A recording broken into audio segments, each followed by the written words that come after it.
कि प्रशासन अगर शिकायतों का निवारण नहीं करता है तो फिर उनको बिठाया क्यों गया है? कहाँ के बाहर ले हैं? इंडिया से बाहर के, राजस्थान के बाहर के, हमें सरकार ने राज्य सेवा के लिए भेजा है। यहाँ नौकरी करने आए, गुलामी थोड़ी करने आए किसी की। अगर मेहनती ईमानदार लोग नहीं चाहिए तो मुझे बता दीजिए, मैं रिजाइन कर देती हूँ अपनी नौकरी से। और क्या?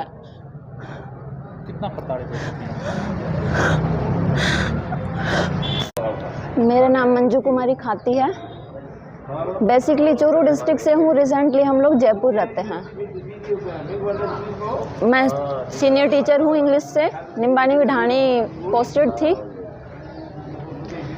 कल परसों मैंने वो मैडम का वीडियो देखा तो मैं उससे पहले ही करना चाहती थी, ये वायरल बताना चाहती थी, लेकिन मेरे कुछ जो फ्रेंड्स लोग थे उन्होंने कहा कि अपने बात नहीं बिगाड़नी है, अपनी नौकरी करनी है। लेकिन हम यहाँ नौकरी करने आए, गुलामी थोड़ी करने आए किसी की। मैं निम्बानी विढाणी में सेकेंड ग्रेड टीचर पे थी। अभी मैं वहाँ से ट्रांसफ़र हो चुकी हूँ। 2 साल नहीं, दिसंबर 2019 से मुझे लगातार टॉर्चर किया गया गोपाल राम भादु, प्रिंसिपल गोपाल राम भादु के थ्रू। उन्होंने बार बार नोटिस देके मुझे मेंटली हैरेस किया और मेरे साथ भेदभावपूर्ण व्यवहार किया। 4 बार जांचें भी आई और जांच आती मुझे टॉर्चर करके चली जाती। अभी तक जांचों ने कोई रिजल्ट नहीं निकाला।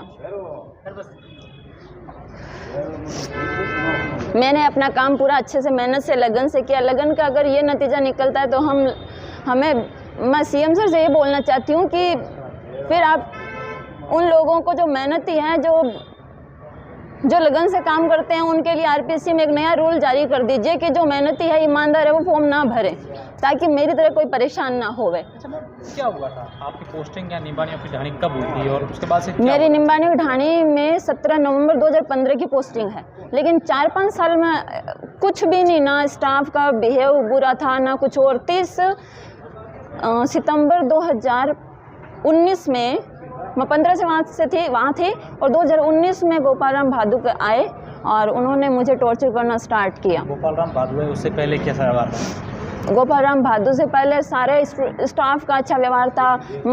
कोई मेरे काम में टांग नहीं अड़ाते थे, सब अच्छे से चल रहा था। 4 साल बच्चों के लिए मैंने बच्चों को स्टेज भी नहीं मिलता था, मैंने उनको सारे सांस्कृतिक प्रोग्राम सब कुछ करवाए थे, हर चीज़ सिखाई उनको। मैं स्कूल को अपना घर समझती थी। फिर जब गोपाल राम भादु जी आए तो उन्होंने बार बार टॉर्चर करने के लिए मुझे विदाउट एनी रीज़न मुझे नोटिस देने लगे। तो मैं उन नोटिस से मेंटली हैरेस होने लगी। मेरे साथ भेदभाव भी किया। मैं होली पे छुट्टी पे गई तो मैंने 2 दिन का मेडिकल लिया और उन्हीं सेम डेट पे एक मैडम शर्मिला चौधरी करके हैं, जो लेवल 2 की हैं इंग्लिश की, उनको 4 दिन की सीएल दी सेम डेट पे। तो ये तो साफ दिख रहा है ना भेदभाव। मैंने शिकायत भी की, मुझे उस पर भी नोटिस दिया कि आप एग्ज़ाम चल रहे थे, बीच में कैसे गए, जबकि मेरी ड्यूटी नहीं लगाई जाती थी। मुझे स्कूल बुलाया जाता था सुबह जल्दी नोटेड करा के और मुझे बाहर रोड पे बिठाया जाता था और फिर कहा जाता था कि 12 बजे से 4 बजे तक आपको स्कूल में पढ़ाना है। मेरे साथ आए हुए सब लोग चले जाते थे और मुझे सुबह 7:30 से 4 बजे तक मुझे स्कूल में 12 बजे से 4 बजे तक पढ़ाना पड़ता था। उससे पहले मुझे बाहर बिठाया जाता था। मतलब मुझे होली से पहले कभी भी ड्यूटी नहीं दी गई। मैं अंशदीप सर थे, डीएम सर, उनको मैंने फ़ोन किया कि कैमरा बंद कर रखे हैं यहाँ पे और मुझे ड्यूटी नहीं दी जा रही। उसके बाद जब होली से मैं 2 दिन की छुट्टी के बाद वापस आई तब मुझे छुट्टी दी। उस टाइम कोरोना की छुट्टियाँ हो चुकी थी और बच्चों के 2 पेपर लास्ट में हुए थे, उस टाइम मुझे ड्यूटी दी गई थी। उससे पहले उन 2 मैडम को, एक मैडम को तो साइन भी खारिज साइन कराए थे, वो वहाँ जयपुर बैठी थी। और इवन स्कूल का स्टाफ होते हुए भी बाहर दूसरे स्कूलों से स्टाफ बुला के लगाया गया था और मुझे बाहर बिठाया जाता था। फिर क्या?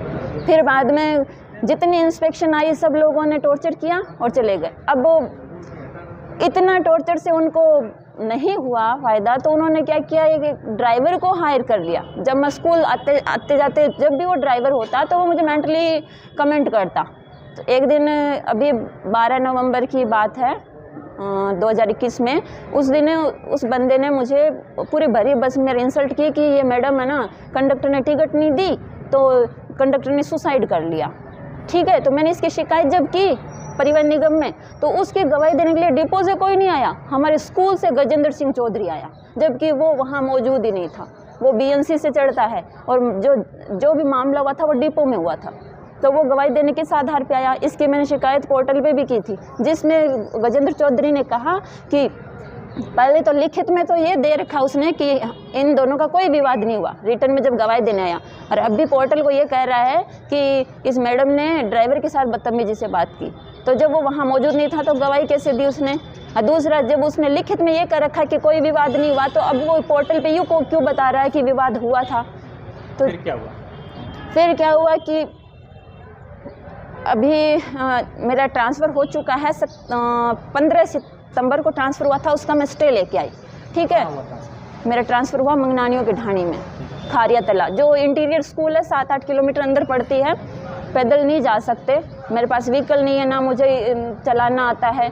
और मेरा यहाँ जब रिज़ल्ट है, डिपार्टमेंट ने ट्रांसफ़र के लिए फॉर्म भरवाए थे कि ट्रांसफ़र किए जाएंगे। तो जब मैंने फॉर्म नहीं भरा तो ट्रांसफ़र क्यों किए? और अपनी मर्ज़ी से ट्रांसफ़र करने थे तो फॉर्म क्यों भरवाए?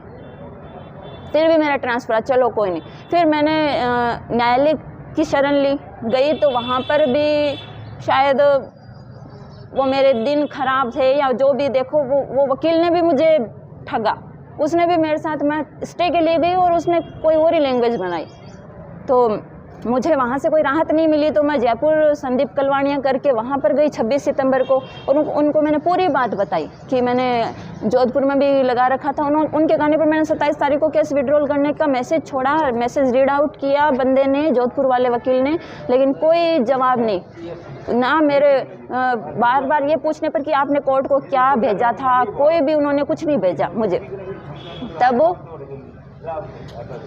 अब मुझे ये परेशानी हो रही कि मैं 1.5-2 महीने से स्कूल मेरा छूटा हुआ है, मैं ट्रांसफ़र होकर बैठी हूँ सिर्फ अन्याय का विरोध करने के लिए। अच्छा, आपका ट्रांसफ़र तो वापस मंगनानियों की ढाणी, क्योंकि मेरा केस विड्रॉल कर लिया गया है संदीप कलवाणिया के द्वारा। अब आप चाहते क्या हैं?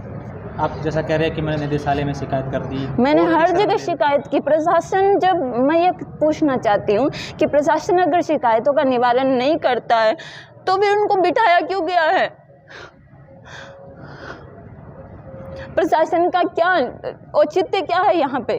सीएम सर से ये पूछना चाहती हूँ मैं इस प्रशासन को, ये जो हर जगह पे, खंड पे, जिला पे, जो डीडी जो भी जोन पे बिठा रखे हैं, सबको मैं शिकायत कर चुकी है। अब किसको शिकायत करें? वहाँ सीएम सर के कैबिन तक भी पहुँचने की कोशिश की, नहीं जाने दिया अंदर। हर जगह मैं जाके आई हूँ। अगर मेहनती ईमानदार लोग नहीं चाहिए तो मुझे बता दीजिए, मैं रिज़ाइन कर देती हूँ अपनी नौकरी से, और क्या। कितना प्रताड़ित हो चुके हैं? नहीं, वहाँ पर और भी लेडीज़ थी।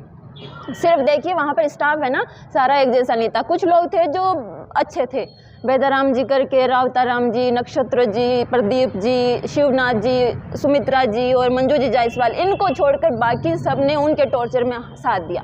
मैं जब मुझे वापस स्टे लेके आई तो मुझे क्लास नहीं दी गई थी पढ़ाने के लिए। मैं गई 18 अक्टूबर को सर के पास। मैंने कहा सर मुझे ऐसे क्यों बिठाया गया, मेरा यहाँ क्या रोल है, मुझे क्लास चाहिए, मुझे बच्चों को पढ़ाना है।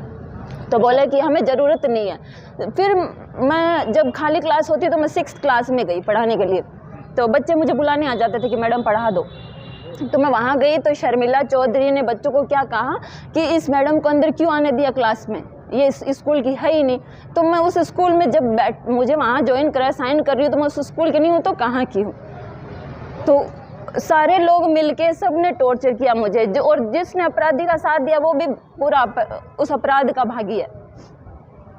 क्या अपील कहना चाहती हूँ अगर प्रशासन, नेता, मुख्यमंत्री अगर इस वीडियो को देखें? मैं ये कहना चाहती हूँ, राजस्थान हो या इंडिया हो, हर जगह समाधान, किसी समस्या का समाधान क्यों नहीं किया जाता, विकल्प क्यों खोजे जाते हैं? अभी मेरी समस्या का समाधान न करके विकल्प खोजा डिपार्टमेंट ने, मेरा ट्रांसफ़र किया यहाँ से।